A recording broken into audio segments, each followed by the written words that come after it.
যে আমরা হক কথাগুলো বলি না।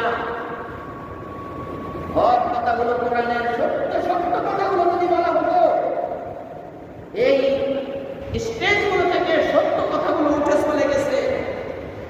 এই জন্য একদিন করে এই সমাজ আজকে এত নিচে চলে গেছে। একটা মেয়ে যদি উলুট পালট হয়ে বের হয় রাস্তার দিকে, অন্য মানুষ আসতে